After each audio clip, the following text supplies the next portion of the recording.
Dear student, मैं अंकित आपके अपने चैनल पे आपका हार्दिक स्वागत करता हूँ।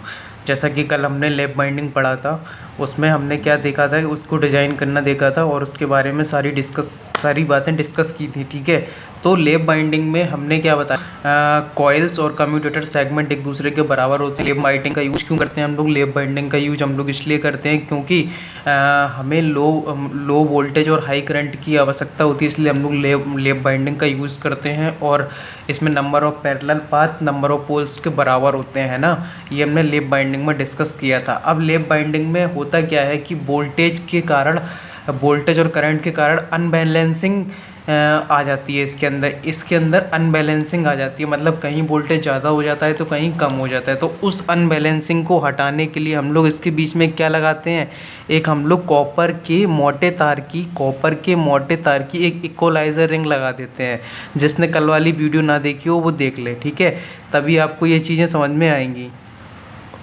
तो एक इक्वलाइज़र रिंग लगा देते हैं। तो क्वेश्चन पूछा जाता है कि जो लैब बाइंडिंग में जो वोल्टेज और करंट के कारण अनबैलेंसिंग आ जाती है, उसको हटाने के लिए हम लोग क्या करते हैं, तो इक्वलाइज़र रिंग का यूज करते हैं। किसका यूज करते हैं? इक्वलाइज़र रिंग का यूज करते हैं। ठीक है, एक कॉपर की मोटे तार की इक्वलाइज़र रिंग हम लोग बना के उसका यूज करते हैं। तो आपने अगर प्रीवियस वीडियो नहीं देखी है तो प्लीज़ देख लें, तभी आपको समझ में आएगा। ओके, तो कल हमने लैब बाइंडिंग डिस्कस कर लिया था, आज हमारा टॉपिक है वेव बाइंडिंग। तो आज हम वेव बाइंडिंग डिस्कस करने वाले हैं। ठीक है, तो वेव बाइंडिंग में मैं आपको बताने से पहले बताना चाहूँगा कि मैंने एक ग्रुप बनाया है टेलीग्राम पे। ठीक है, टेलीग्राम पे एक ग्रुप बनाया है, तो उसको आप उसको क्या करें, उसको ज्वाइन करें। इलेक्ट्रीशियन किंग के नाम से ग्रुप बनाया है, उसको आप ज्वाइन कर लें। उस ग्रुप को ज्वाइन करने के बाद मैं आपको उसमें हैंड रिटन नोट्स डाल दिया करूँगा, जिससे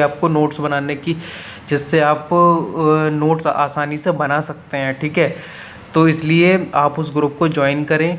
ठीक है, तो अब हम डिस्कस करते हैं अपना वेव बाइंडिंग। ठीक है, तो वेव बाइंडिंग के बारे में हम लोग जान लेते हैं। सबसे पहले वेव बाइंडिंग में होता क्या है, वेव बाइंडिंग डिज़ाइन करने में वेव बाइंडिंग हम लोग क्यों डिज़ाइन करते हैं, सबसे पहले हमें ये पता होना चाहिए वेव बाइंडिंग हम लोग क्यों डिज़ाइन करते थे। देखिए, लैब बाइंडिंग में हम लोग क्या करते थे, लो वोल्टेज और हाई करंट के लिए हम लोग लैब बाइंडिंग को डिज़ाइन करते थे। ठीक है, इसमें हम लोग क्या करेंगे, इसमें हाई वोल्टेज और लो करंट के लिए हम लोग वेव बाइंडिंग को डिज़ाइन करेंगे। हाई वोल्टेज और लो करंट के लिए हम लोग वेव बाइंडिंग को डिज़ाइन करते हैं, पहली कंडीशन। दूसरी कंडीशन आपको ये याद रखना है कि इसमें जो नंबर ऑफ पैरेलल पाथ होते हैं वो पोल की संख्या के बराबर नहीं होते हैं। ठीक है, वो पोल की संख्या के बराबर नहीं होते हैं। इसमें पोल्स कितने होते हैं? ओनली 2 होते हैं। इसमें पोल्स कितने होते हैं? 2 होते हैं, और नंबर ऑफ पैरेलल पाथ कितने भी हो सकते हैं। ठीक है, तो लैब बाइंडिंग में क्या होता था, नंबर ऑफ पैरेलल पाथ और नंबर ऑफ पोल्स बराबर होते थे, लेकिन इसमें ऐसी कोई कंडीशन नहीं होती। इसमें सिर्फ 2 ही पोल होते हैं। ठीक है, इसमें सिर्फ 2 ही पोल होते हैं, और उन 2 पोलों के कारण इसमें जो भी वोल्टेज में चेंजिंग आती है, उनको हम लोग जो मैकेनिकल क्लियरेंस करने के लिए हमें क्या करना होता है, जो वोल्टेज में चेंजिंग आती है उसको क्लियर करने के लिए क्या यूज करते हैं, डमी कॉइल का यूज करते हैं। ये चीज़ आप याद रखना। ठीक है, इतनी चीज़ें आपको याद रखनी है। अब वेव बाइंडिंग डिज़ाइन करने में YV यानी बैक पिच, जो मैं आपको कल पढ़ा चुका हूँ, लगभग BF के बराबर होती है। लगभग किसके बराबर होगी? BF के बराबर होती है। मतलब बैक पिच और फ्रंट पिच का मान लगभग बराबर होगा। ठीक है, लगभग बराबर होगा। ठीक है, ये चीज़ आपको याद रखनी है। अब सिप्लेक्स वेव बाइंडिंग के लिए मल्टीप्लाई फैक्टर का मान क्या होता है? 1 होता है। ये मैंने आपको बताया था। ठीक है, कल की वीडियो में बताया था। तो सिप्लेक्स वेव बाइंडिंग के केस में YV तथा YF के मध्य 2 कंडक्टर का डिफरेंस होगा। कितने कंडक्टर का डिफरेंस होगा? 2 कंडक्टर का डिफरेंस होगा। मतलब जो YV होगा और YF होगा, उनके बीच 2 कंडक्टर का डिफरेंस आएगा। आप देख सकते हैं, ये आपका YF है, ये आपका YV है। ठीक है, ये मैं आपको अभी आगे समझाऊंगा तो आपको ज़्यादा क्लियर होगा। तो ये तो सिप्लेक्स बाइंडिंग के लिए होगा। ये तो सिप्लेक्स, अगर डुप्लेक्स बाइंडिंग हो तो तो क्या होगा, कितने पोल्स वगैरह होंगे? तो डुप्लेक्स वेव बाइंडिंग के केस में YV तथा YV के मध्य डिफरेंस कितना होगा? या तो वो 2 होगा या फिर 4 होगा। या तो 2 होगा या फिर 4 होगा। क्यों? क्योंकि डुप्लेक्स में m की वैल्यू कितनी होती है? 2 होती है।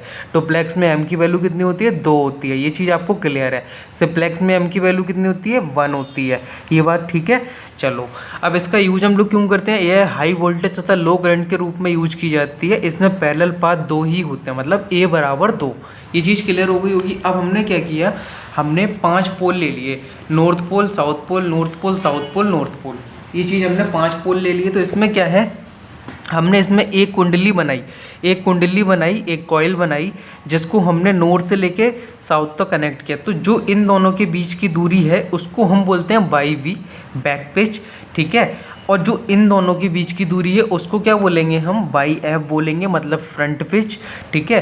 और जो इन दोनों के बीच की दूरी है, उसको बोलेंगे हम वाई आर, मतलब रिजल्टेंट पिच, ठीक है। अब फ्रंट पिच किधर साइड होती है? जिधर हम कम्यूटेटर को लगाते हैं, ठीक है। कम्यूटेटर को जिधर लगाएंगे उधर ही क्या होगी? फ्रंट पिच होगी। तो कम्यूटेटर को हमने यहाँ कनेक्ट किया है, ठीक है। ये 1 2 3 4 5 6 7 8 क्या है? कम्यूटेटर सेगमेंट है, ठीक है। ये क्या है? फ्रंट एंड है, और ये क्या है? बैक एंड है। ये चीज़ क्लियर हो गई आपको? ओके। अब हम बात करते हैं, लेफ्ट बाइंडिंग में पोलैरिटी क्या रहती थी? अपोजिट रहती थी, ठीक है। लेफ्ट बाइंडिंग का रिजल्टेंट क्या निकलता था? एफ वी माइनस का एफ है, एफ वाई एफ, है ना। तो अपोजिट पोलैरिटी रहती थी।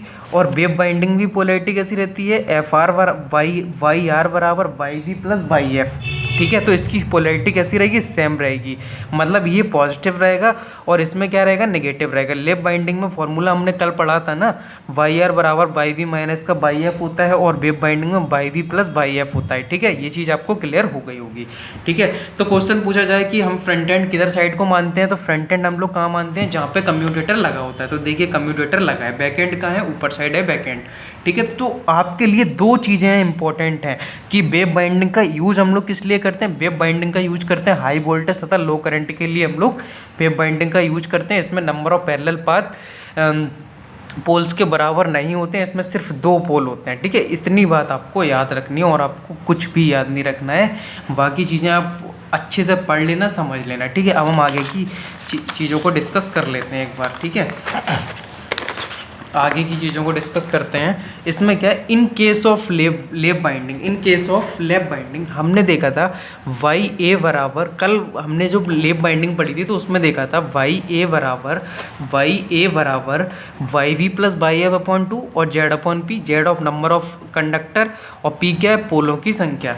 अब ये तो हमारा लेफ्ट बाइंडिंग के केस में होता था, ठीक है। अब in case of wave binding, हम वेव बाइंडिंग की बात करें तो क्या है, वाई ए बराबर Y V plus Y F upon 2, ठीक है, अपॉन 2 बराबर Z plus minus 2m upon plus minus 2f upon P, ठीक है। m की वैल्यू 1 होगी तो क्या होगा, सिप्लेक्स वाइंडिंग, m की वैल्यू 2 होगी तो डुप्लेक्स वाइंडिंग, m की वैल्यू 3 होगी तो ट्रिप्लेक्स वाइंडिंग, है ना। तो अब हम सिप्लेक्स वाइंडिंग की बात कर लेते हैं। मान लिया हम इसमें, ठीक है, तो m बराबर हमने 1 रखा है। मान लिया सिप्लेक्स वाइंडिंग है तो बाई पी बराबर Z plus minus 2 upon P नहीं हो जाएगा। तो इसको हम पॉजिटिव चार्ज जब लेते हैं तो वो बाइंडिंग हमारी कौन सी होती है, प्रोग्रेसिव बाइंडिंग। और जब नेगेटिव हम लोग नेगेटिव चार्ज लेते हैं, हम लोग जब नेगेटिव साइन लेते हैं तो क्या होता है, रेट्रोग्रेसिव बाइंडिंग होती है, रेट्रोग्रेसिव बाइंडिंग होती है, जो कि हमने कल की वीडियो में भी डिस्कस कर लिया था, ठीक है। तो अगर पॉजिटिव चार्ज आपको दिखाई देगा, देखिए पॉजिटिव चार्ज दिखाई देगा तो वो प्रोग्रेसिव बाइंडिंग होगी, और नेगेटिव चार्ज दिखाई देगा तो वो रेट्रोग्रेसिव बाइंडिंग होगी। तो देखिए ये सारी चीज़, प्रोग्रेसिव का मतलब क्लॉकवाइज चलेगा, है ना, घड़ी की डायरेक्शन में, और रेट्रोग्रेसिव का मतलब वो एंटी क्लॉकवाइज चलेगा, ठीक है। तो ये चीज़ क्लियर हो गई होगी, ओके।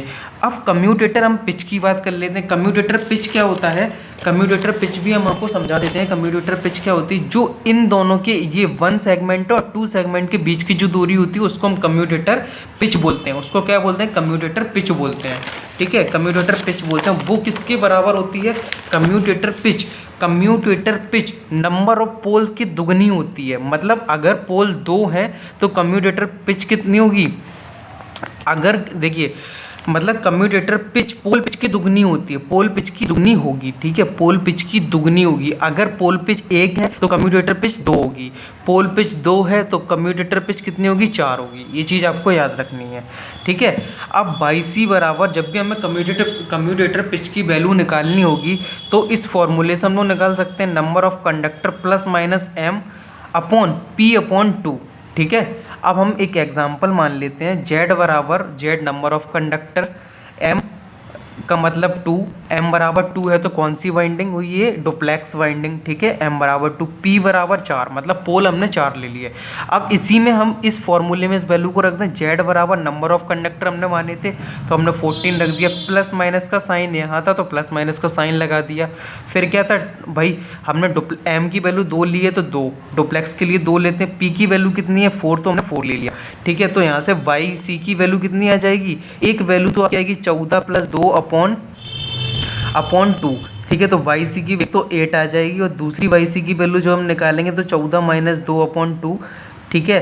तो ये क्या आ जाएगा 12/2, तो वाई सी की वैल्यू आपकी कितनी आ जाएगी 6 आ जाएगी, ठीक है। तो दो वैल्यू हम लोग निकाल सकते हैं। तो जब भी पॉजिटिव चार्ज लेते हैं तो वो क्या होता है, प्रोग्रेसिव बाइंडिंग होती है, और जब भी नेगेटिव चार्ज लेते हैं वो रेट्रोग्रेसिव बाइंडिंग होती है।